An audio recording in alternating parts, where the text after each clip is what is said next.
relação entre ser humano e natureza, ressaltada no texto, refletia a permanência da seguinte corrente filosófica. Dizem que Humboldt, naturalista do século XIX, maravilhado pela geografia, flora e fauna da região sul-americana, via seus habitantes como se fossem mendigos, sentados sobre um saco de ouro, referindo-se às suas incomensuráveis riquezas naturais não exploradas. De alguma maneira, o cientista ratificou nosso papel de exportadores de natureza no que seria o mundo depois da colonização ibérica. Enxergou-nos como territórios condenados a aproveitar os recursos naturais existentes. A relação entre o ser humano e natureza, ressaltada no texto, refletia a permanência da seguinte corrente filosófica: relativismo cognitivo, materialismo dialético, racionalismo cartesiano, pluralismo epistemológico ou existencialismo fenomenológico.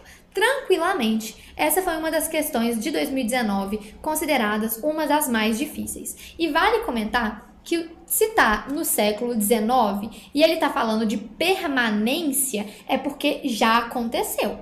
Então, ele está se referindo a uma corrente que não está no XIX, que começou em outro século, mas que está ainda sendo colhido no XIX, por esse naturalista Humboldt.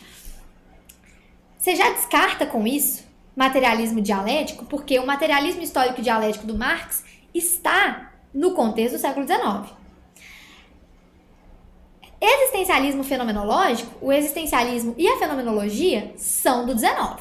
Então você também descarta. Relativismo cognitivo, você não consegue pensar num nome fundamental, né? Então você não consegue localizar muito bem historicamente. Pluralismo epistemológico, também você não consegue localizar muito bem historicamente. Enquanto que racionalismo cartesiano, você sabe muito bem que é uma corrente filosófica, você sabe muito bem que é uma corrente que fala sobre teoria do conhecimento e que essa corrente, por sua vez, está lá no século XVII.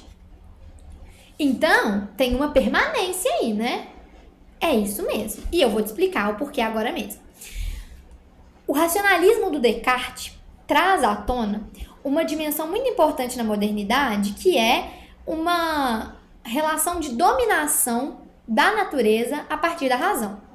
Semelhantemente, nesse contexto histórico, o Bacon vai forjar uma frase que ele diz que conhecimento é poder, saber é poder. Então, veja, nesse contexto da modernidade, do século XVII, os autores, como um todo, estão entendendo a natureza como objeto a ser dominado, objeto a ser conhecido.